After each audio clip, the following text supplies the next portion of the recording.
నేను doctor Sana DV Satyanarayana, పశుసంవర్ధక నిపుణుడిని. లాభదాయకమైన శాస్త్రీయ మేకల షెడ్ నిర్మాణానికి సంబంధించిన ఈ సమగ్ర విశ్లేషణకు స్వాగతం. గ్రామీణ ప్రాంతాల్లో ఉండే ఔత్సాహికులు తమ వ్యవసాయ విజ్ఞానాన్ని ఆచరణలో పెట్టి తక్కువ ఖర్చుతో లాభదాయకమైన మేకల పెంపకాన్ని ఎలా ప్రారంభించవచ్చో ఈరోజు స్పష్టంగా తెలుసుకుందాం. ఎందుకంటే ఒక మేకల ఫారం వాణిజ్యపరంగా విజయవంతం కావాలంటే దానికి పునాది సరైన షెడ్ నిర్మాణమే. సరే, ముందుగా ఒక ముఖ్యమైన విషయం గురించి ఆలోచిద్దాం. మేకల మంద ఆరోగ్యంగా, ఉత్సాహంగా ఉండాలంటే మనం పెట్టాల్సిన అత్యంత కీలకమైన పెట్టుబడి అసలు ఏమిటి? మేలైన జాతి మేకలను కొనడమా, లేక ఖరీదైన దానా ఇవ్వడమా? ఖచ్చితంగా కాదు. వీటన్నింటికంటే ముందుగా పెట్టాల్సిన అతి ముఖ్యమైన పెట్టుబడి శాస్త్రీయమైన షెడ్ నిర్మాణం. అవును, సరైన ఇల్లు లేకపోతే మనం పెట్టే మిగతా పెట్టుబడులన్నీ వృధా అయ్యే ప్రమాదముంది. ఈ విశ్లేషణలో మనం ప్రధానంగా 5 అంశాల గుండా ప్రయాణించబోతున్నాం. షెడ్ ఎందుకంత ముఖ్యం, సరైన స్థలాన్ని ఎలా ఎంచుకోవాలి, నేల మరియు పైకప్పు డిజైన్ ఎలా ఉండాలి, వాటికి ఎంత స్థలం కావాలి, అలాగే వ్యర్థాల నిర్వహణను ఎలా లాభదాయకంగా మార్చుకోవచ్చు, వీటన్నిటినీ ఒక పద్ధతి ప్రకారం పరిశీలిద్దాం. మొదటి అంశం, మేకలకు గృహ నిర్మాణం ఎందుకు అంత ముఖ్యం? దీని వెనుక ఉన్న జీవశాస్త్ర మరియు ఆర్థిక కారణాలను కాస్త లోతుగా అర్థం చేసుకుందాం. షెడ్ అనేది కేవలం తలదాచుకునే ఒక పైకప్పు మాత్రమే కాదు సుమా, అది వ్యాపారాన్ని కాపాడే అతిపెద్ద కవచం. వాతావరణంలో వచ్చే ఆకస్మిక మార్పులు, అంటే విపరీతమైన ఎండ, భారీ వర్షం లేదా వణికించే చలి మేకల ఆరోగ్యంపై తీవ్ర ప్రభావం చూపుతాయి. గాలి, వెలుతురు సరిగ్గా లేకపోవడమనేది ఫామ్లలో జరిగే అతిపెద్ద పొరపాటు. మంచి వెంటిలేషన్ ఉండే షెడ్డుంటే మేకలకు న్యూమోనియా లాంటి శ్వాసకోశ వ్యాధులు అస్సలు రావు. వాతావరణ ఒత్తిడి లేనప్పుడు మంద బాగా తింటుంది కదా, తద్వారా మాంసం మరియు పాలుత్పత్తి కూడా అద్భుతంగా పెరుగుతుంది. ఇప్పుడు మనం ముందుకు వెళ్లి రెండవ ముఖ్యమైన అంశాన్ని చూద్దాం. సరైన స్థల ఎంపిక మరియు షెడ్ నిర్మించే దిశ ఎలా ఉండాలి? షెడ్ కట్టడానికి ఎల్లప్పుడూ పొడిగా ఉండే, కొద్దిగా ఎత్తైన ప్రదేశాన్ని ఎంచుకోవడం మొదటి మెట్టు. అయితే షెడ్ దిశ అనేది పూర్తిగా ఆ ప్రాంత వాతావరణంపై ఆధారపడి ఉంటుంది. బాగా పొడిగా ఉండే లేదా ఎండలు మండిపోయే ప్రాంతాల్లో అయితే తూర్పు పడమర దిశలో షెడ్ నిర్మించాలి. దీనివల్ల షెడ్ లోపలికి నేరుగా ఎండ రాకుండా చల్లగా ఉంటుంది. అదే తేమ లేదా వర్షాలు ఎక్కువగా ఉండే ప్రాంతాలలో అనుకోండి, ఉత్తర దక్షిణ దిశలో నిర్మించాలి. అప్పుడు సూర్యరశ్మి లోపలికి బాగా వచ్చి నేల పొడిగా ఉండి వ్యాధులు ప్రబలకుండా చూసుకుంటుంది.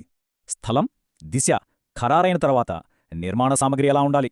షెడ్ లోపలి వాతావరణాన్ని అనుకూలంగా ఉంచడంలో నేల, పైకప్పు డిజైన్లు ప్రధాన పాత్ర పోషిస్తాయి. ఇక్కడ ఒక ఆసక్తికరమైన విషయం ఏమిటంటే, ఆధునిక పైకప్పులైన పాలీకార్బోనేట్ షీట్లు వాడటం వల్ల షెడ్ లోపలికి సహజమైన వెలుతురు వస్తుంది, కానీ హానికరమైన అతినీలలోహిత కిరణాలు అంటే యూవీ రేస్ లోపలికి రావు. మన బడ్జెట్ను బట్టి ఉష్ణోగ్రతను అదుపులో ఉంచే శాండ్విచ్ ప్యానెళ్లు లేదా సాధారణ జీఐ రేకులను కూడా వాడవచ్చు. కానీ గుర్తుంచుకోవాల్సిన విషయం ఏమిటంటే, షెడ్ ఎత్తు కనీసం 12 అడుగులు ఉండేలా చూసుకోవాలి. వేడిగాలి పైకి వెళ్లి బయటకు పోవటానికి ఈ వెంటిలేషన్ అనేది ప్రాణాధారం. ఇక నేల విషయానికి వస్తే ప్రధానంగా 2 రకాలు ఉంటాయి.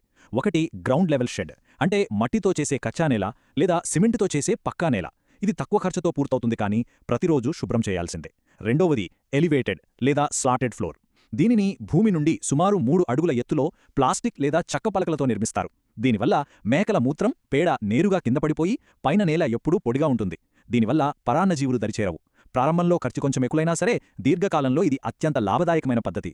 సరే, ఇల్లు కట్టాం, కానీ అందులో ఎన్ని మేకలనుంచాలి? ఇక్కడే అసలైన శాస్త్రీయ కొలతలను తప్పక పాటించాలి. ఓవర్ క్రౌడింగ్ అనేది ఫామ్లలో జరిగే అతిపెద్ద తప్పు. మేకలను ఇరుకుగా గుంపులుగా ఉంచితే వైరల్, బ్యాక్టీరియల్ వ్యాధులు ఇట్టే వ్యాపిస్తాయి. కొలతలను ఒకసారి గమనిస్తే ఒక వయోజన ఆడ మేకకు షెడ్ లోపల కనీసం 1.5 చదరపు మీటర్ల స్థలం కావాలి. గర్భంతో ఉన్న మేకలకు ఇంకాస్త ఎక్కువ స్థలం అవసరం, ఎందుకంటే అవి ఇరుకులో ఒకదానికొకటి గుద్దుకుంటే అబార్షనయ్యే ప్రమాదముంటుంది. అంతేకాదు, మేకలు బయట స్వేచ్ఛగా తిరగడానికి లోపల స్థలానికి కనీసం రెట్టింపు స్థలం ఉండేలా చూసుకోవాలి. ఇది వాటి శారీరక వ్యాయామానికి, ఎదుగుదలకు చాలా అవసరం.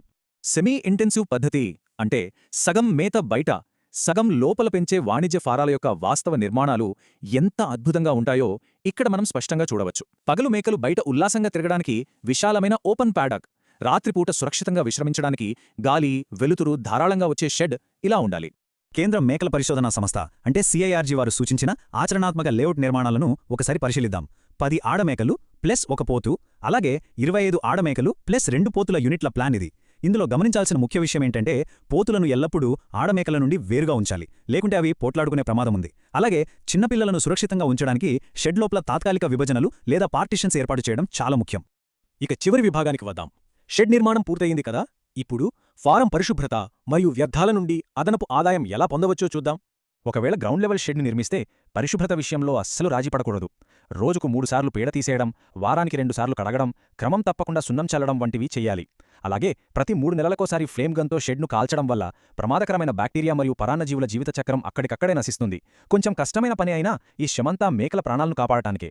ఫార్మింగ్ని సమగ్రంగా ఎలా మార్చుకోవచ్చో తెలుసా? మేకలతో పాటు నాటుకోళ్లను పెంచితే మేకలు కింద వదిలేసిన మేతను అవి తినేస్తాయి. తద్వారా మేత వృధా కాదు. మేకల పేడ, మూత్రాన్ని వర్మీ కంపోస్టుగా మారిస్తే అద్భుతమైన వ్యవసాయ ఎరువు తయారవుతుంది. దాన్ని అమ్ముకొని అదనపు ఆదాయం కూడా పొందవచ్చు. అలాగే షెడ్డు చుట్టూ సుబాబుల్, అవిసె వంటి చెట్లను ఆగ్రోఫారెస్ట్రీ పద్ధతిలో పెంచడం ద్వారా దానా ఖర్చును భారీగా తగ్గించుకోవచ్చు. ఇక్కడ మనం అర్థం చేసుకోవాల్సిన అత్యంత కీలకమైన పాయింట్ ఇదే. పైన చెప్పుకున్న ఈ శాస్త్రీయ గృహ నిర్మాణ పద్ధతులను, పరిశుభ్రతను ఖచ్చితంగా పాటిస్తే మందలో కనీసం 85% మేకలు ఆరోగ్యవంతమైన పిల్లలకు జన్మనిస్తాయి. మరణాల రేటు అమాంతం పడిపోయి లాభాలు ఊహించని స్థాయిలో పెరుగుతాయి. ముగింపుగా గుర్తుంచుకోవాల్సిన విషయం ఏమిటంటే, షెడ్ నిర్మాణం అనేది కేవలం ఒక ఖర్చు కాదు. ఇది మన దీర్ఘకాలిక వ్యవసాయ విజయానికి బలమైన పునాది. మంచి షెడ్ కట్టి శాస్త్రీయ పద్ధతులు పాటిస్తే మేకల పెంపకం ఒక అద్భుతమైన కమర్షియల్ బిజినెస్గా మారుతుంది. మరిన్ని practical live stock farming knowledge కోసం సానా లైవ్ స్టాక్ ఛానల్ని తప్పకుండా సబ్స్క్రైబ్ చేసుకోండి. సందేహాలు ఉంటే నన్ను సంప్రదించవచ్చు. నా పేరు doctor Sana DV Satyanarayana. Phone number 913320000595. Email sanasatya12345@gmail.com. ఈ విశ్లేషణను శ్రద్ధగా విన్నందుకు ధన్యవాదాలు. ముగించే ముందు ఒక ప్రశ్న. ఒక మేకల ఫామ్ విజయశిఖరాలను చేరుకోవడానికి అసలైన పునాదిరాయి ఈరోజు మనం మాట్లాడుకున్న ఈ శాస్త్రీయ షెడ్ నిర్మాణమే కదా? ఆలోచించండి.